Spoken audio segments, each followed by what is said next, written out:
warahmatullahi wabarakatuh. Perkenalkan, kami dari mahasiswa Universitas Borneo Tarakan. Video ini dibuat untuk menyelesaikan suatu tugas kelompok di mata kuliah Sumber Daya Laut Tropis dengan dosen pengampu Syamsidar Gofar Eskel MSII. Kami dari kelompok 5 yang terdiri dari 6 anggota yang masing-masing bekerja sama untuk memenuhi tugas ini. So, ini dia video presentasi kami. Perkenalkan, nama saya Muhammad Maulana. Saya berasal dari Universitas Borneo Tarakan. Saya Fakultas Keguruan Ilmu dan Pendidikan, jurusan Pendidikan Guru Sekolah Dasar. Assalamualaikum warahmatullahi wabarakatuh. Perkenalkan, nama saya Restu Dinullah Saada dari Universitas Borneo Tarakan, Fakultas Keguruan dan Ilmu Pendidikan, jurusan Pendidikan Guru Sekolah Dasar, angkatan tahun 2021. Perkenalkan, nama saya Fatima Sari, jurusan Pendidikan Guru Sekolah Dasar, Fakultas Keguruan dan Ilmu Pendidikan, Universitas Borneo Tarakan, angkatan 2021. Assalamualaikum warahmatullahi wabarakatuh. Shalom, selamat pagi. Perkenalkan, nama saya Randy Dr. Fendi. Saya berkuliah di Universitas Borneo Tarakan, Fakultas Keguruan dan Ilmu Pendidikan, jurusan Pendidikan Guru Sekolah Dasar. Perkenalkan, nama saya Ismailina, Fakultas Keguruan dan Ilmu Pendidikan, jurusan PGSD, angkatan 2021. Perkenalkan, nama saya Alfiana Trikusuma dari Universitas Borneo Tarakan, Fakultas Keguruan dan Ilmu Pendidikan, jurusan Pendidikan Sekolah Dasar. Kita akan membahas tentang apa itu ekosistem laut dalam. Jadi, ekosistem laut dalam itu adalah ekosistem yang berada di laut yang dalam. Ekosistem ini berbeda dengan ekosistem laut dangkal. Hal ini karena cahaya matahari yang dapat masuk ke dalam sangat sedikit atau tidak ada sama sekali. Makhluk hidup yang hidup di laut dalam rata-rata adalah hewan predator atau hewan pemakan bangkai. Selain itu, jumlah vegetasi di laut dalam nyaris tidak ada. Ekosistem laut sampai saat ini masih menjadi misteri yang belum banyak terpecahkan, karena hanya alat yang dapat masuk ke dalam air hingga ribuan meter. Beberapa hewan unik ditemukan pada ekosistem laut dalam. Akan tetapi, akibat kurangnya teknologi serta pengetahuan, maka banyak hewan laut dalamnya yang belum dapat diidentifikasi. Ekosistem laut dalam dilihat berdasarkan lapisan kedalaman laut, yaitu mesopelagik, batial, abisal, dan hadopelagik. Oke, baik, saya akan membahas satu persatu dari lapisan kedalaman laut. Mesopelagik. Mesopelagik adalah lapisan kedalaman laut pada kedalaman 500 hingga 1000 meter. Pada lapisan ini, jumlah sinar matahari yang masuk sudah berkurang banyak. Lapisan ini sering disebut sebagai twilight. Hal ini karena jumlah matahari yang masuk sedikit, jadi terlihat seperti senja. Hewan yang dapat hidup di kedalaman ini adalah hewan yang dapat hidup tanpa memerlukan sinar matahari yang banyak. Hewan tersebut seperti ikan paus. Vegetasi pada kedalaman ini sangat sedikit karena kurangnya jumlah sinar matahari yang masuk. Yang kedua, ada namanya batial. Batial adalah lapisan kedalaman laut pada kedalaman 1000 hingga 4000 meter. Pada lapisan ini, sinar matahari yang masuk hampir tidak ada. Zona ini juga disebut midnight. Pada daerah ini, rata-rata suhu berkisar 4 derajat Celcius. Makhluk hidup pun di daerah ini adalah makhluk hidup yang makan dari plankton serta sisa-sisa dari makhluk hidup lain yang telah mati. Makhluk hidup yang membutuhkan matahari hampir tidak dapat ditemukan di zona ini. Oke, selanjutnya ada abisial. Abisial adalah zona dalam dari lautan. Zona ini berada pada kedalaman 4000 hingga 6000 meter. Zona ini juga bisa disebut sebagai lower midnight. Sinar matahari tidak ada yang masuk ke dalam zona ini, sehingga zona ini sangat gelap dan dingin.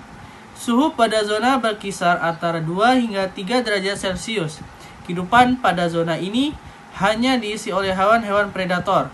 Pada zona ini, banyak ilmuwan percaya bahwa gurita raksasa serta hewan-hewan purba masih hidup seperti hiu megalodon.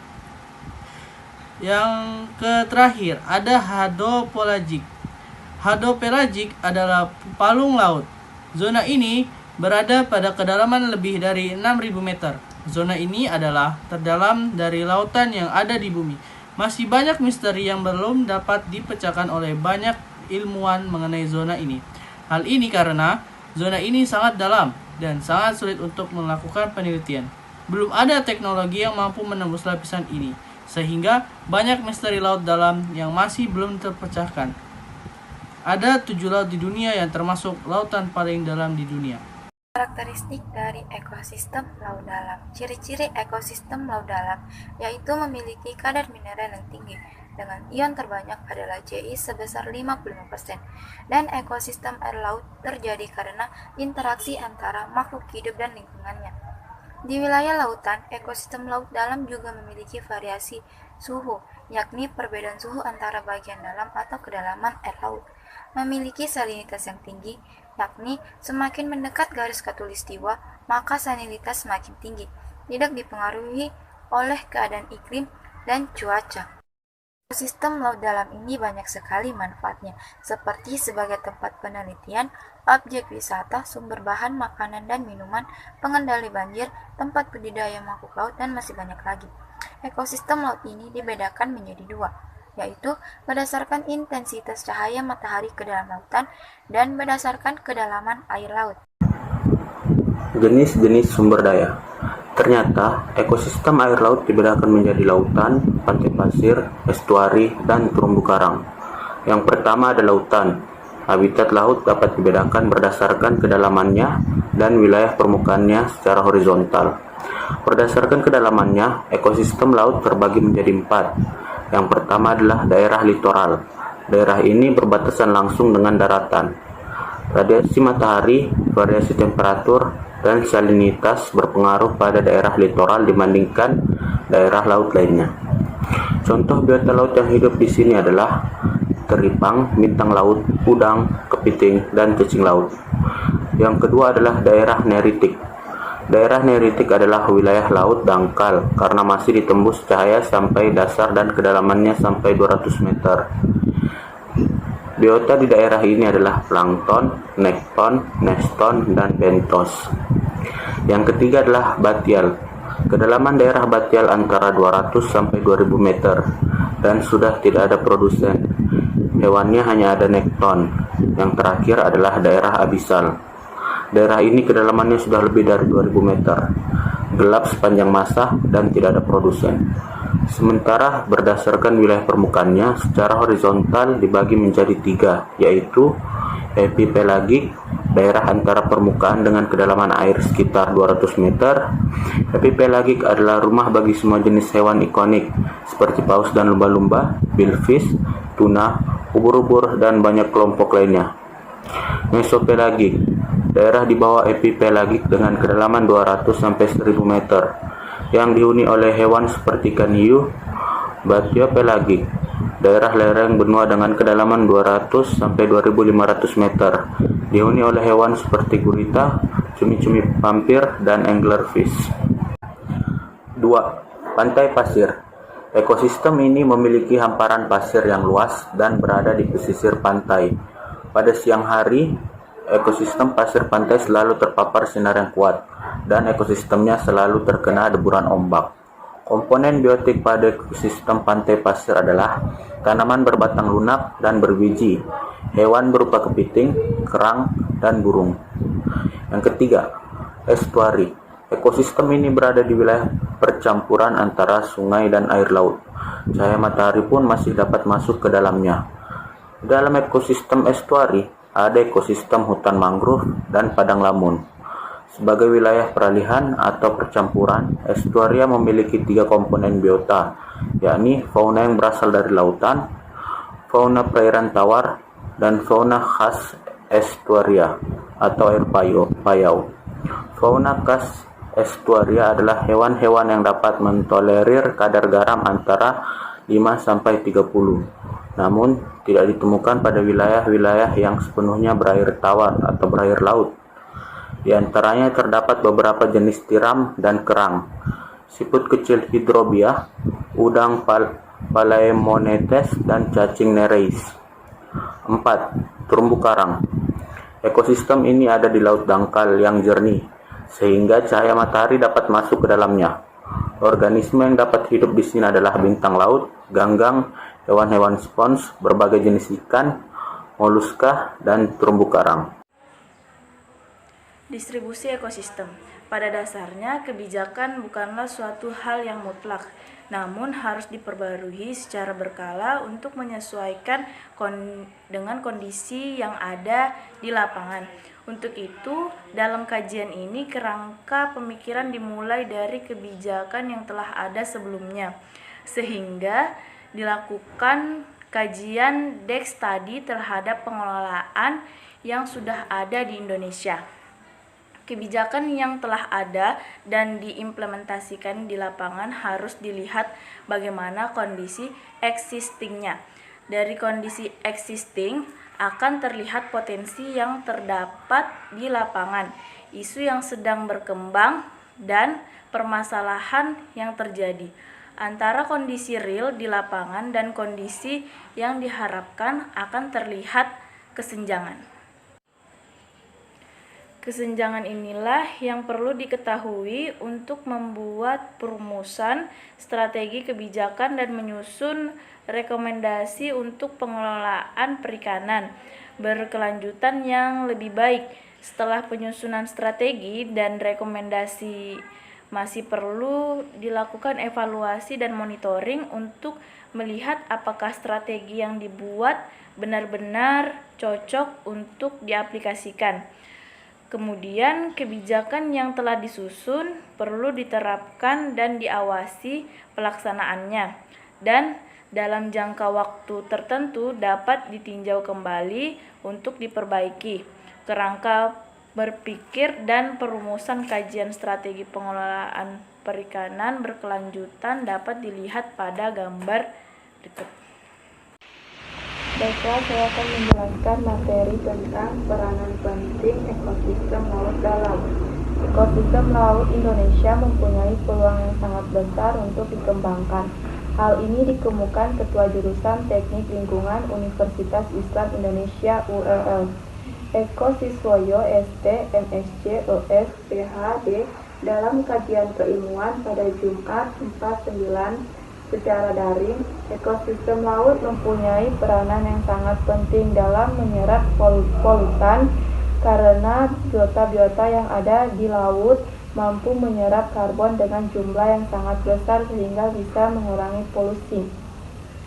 Di laut hidup berbagai jenis biota dan fitoplankton dengan jumlah yang sangat tinggi mampu menyerap karbon, dan di waktu yang bersamaan dia akan menghasilkan oksigen, sehingga bisa dikatakan ekosistem laut mensuplai oksigen yang sangat besar bagi daratan juga jelasnya.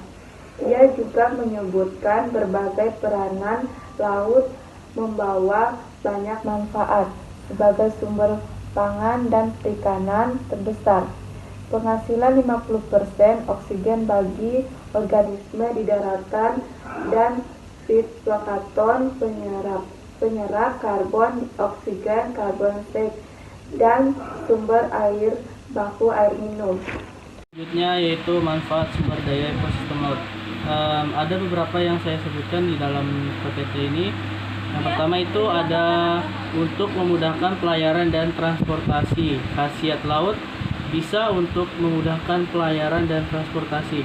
Tentu saja karena di lautan kapal berlalu lalang, baik kapal penumpang, barang maupun ikan. Yang kedua, menjadi sumber ekosistem energi dan pangan alternatif. Ada banyak flora dan fauna yang hidup di lautan lepas, bisa menjadi sumber energi pangan untuk manusia. Bahkan, air laut pun dapat diolah jadi garam yang bergizi untuk manusia. Kalau tak ada lautan, tentunya sumber makanan hanya berasal dari daratan. Tentu sangat tidak memungkinkan untuk kelangsungan hidup jangka panjang. Yang ketiga yaitu menghidupkan ekonomi maritim dan perikanan. Ekonomi maritim dan perikanan pun bergerak melalui samudera. Tentu saja negara yang memiliki laut jauh lebih makmur daripada yang tidak memiliki laut sama sekali. Yang keempat, membuka lapangan pekerjaan. Jumlah lautan di seluruh dunia sangatlah banyak, di mana masing-masing lautannya tentu saja memiliki kesibukan dan aktivitas ekonomi masing-masing. Apalagi di samudra luas seperti Pasifik dan Hindia, tentunya aktivitas penangkapan ikannya amat banyak yang menyerap tenaga kerja. Yang terakhir, mencegah kepunahan manusia. Bayangkan, apabila tidak ada laut sama sekali, sudah tentu kehidupan bumi akan punah sebab suhu udara meningkat dan siklus air berhenti. Ya, baik, di sini saya akan membahas tentang penyebab kerusakan ekosistem laut dalam. Pada umumnya, sekaligus ancaman kerusakan ekosistem laut di Indonesia juga berasal dari adanya pencemaran limbah industri. Aktivitas industri yang tidak memiliki sistem pembuangan limbah akan memiliki dampak yang sangat serius. Ya, di sini saya akan membahas 9 penyebab kerusakan ekosistem laut dalam. Yang pertama, terumbu karang yang hidup di dasar laut yang merupakan sebuah pemandangan yang cukup indah. Banyak wisatawan melakukan penyelaman hanya untuk dapat melihatnya. Sayangnya dalam hal ini tidak sedikit dari mereka menyentuh bahkan membawa pulang terumbu karang tersebut. Yang kedua, dengan pembuangan sampah ke laut dan ke pantai, hal ini dapat mencemari air laut. Dan yang ketiga, mungkin dalam hal ini tidak banyak yang menyadari dalam penggunaan pupuk dan pestisida buatan pada lahan pertanian turut merusak terumbu karang di lautan. Dan yang keempat, karena meskipun jarak pertanian dan bibir pantai sangat jauh, residu kimia dari pupuk dan pestisida buatan pada akhirnya akan terbuang ke laut melalui air hujan yang jatuh di lahan pertanian. Yang kelima, poros menggunakan air. Karena semakin banyak air yang digunakan, maka semakin banyak pula limbah air yang dihasilkan dan akhirnya mengalir ke laut. Limbah air tersebut biasanya sudah mengandung bahan kimia. Yang keenam, terumbu karang merupakan tujuan wisata yang sangat dinikmati. Kapal akan lalu lintas di perairan pembuangan jangkar pada pesisir pantai secara tidak sengaja akan merusak terumbu karang yang berada di bawahnya. Yang ketujuh, penambangan pasir atau bebatuan di laut dan pembangunan pemukiman di pesisir turut merusak kehidupan terumbu karang. Limbah dan populasi dari aktivitas masyarakat di pesisir secara tidak langsung berimbas pada kehidupan terumbu karang. Ya, selain itu sangat banyak yang mengambil karang untuk bahan bangunan dan hiasan akuarium. Yang kedelapan, masih terbilang banyak yang menangkap ikan di laut dengan menggunakan bom dan racun sianida. Hal ini sangat mematikan terumbu karang. Yang kesembilan atau yang terakhir, selain karena kegiatan manusia, kerusakan terumbu karang juga berasal dari sesama makhluk hidup di laut. Siput derupela salah satu predator bagi terumbu karang. Selanjutnya yaitu kita masuk di peranan mahasiswa PGSD dalam melestarikan ekosistem yang di laut. Mahasiswa punya peran penting dalam kelestarian ekosistem laut dalam, antara lain sebagai pemberi contoh serta mengedukasi dan mengajak masyarakat untuk melakukan pelestarian. Mahasiswa adalah penerus bangsa. Jadi, peran mahasiswa bisa memanfaatkan wilayah pesisir dengan mempelajari wilayah yang ada di pesisir, seperti kapan surut dan pasang air laut dan menjaga kelestariannya, tidak membuang sampah di wilayah pesisir, tidak merusak terumbu karang di wilayah pantai, ataupun membantu orang pesisir membersihkan sampah yang terbawa dari sungai oleh ulah manusia itu sendiri. Baiklah, selesailah sudah presentasi singkat dari materi ini. Saya Muhammad Maulana pamit undur diri. Apabila ada kesalahan kata dan masih banyak yang kurang, mohon dimaafkan. Saya akhiri. Wassalamualaikum warahmatullahi wabarakatuh.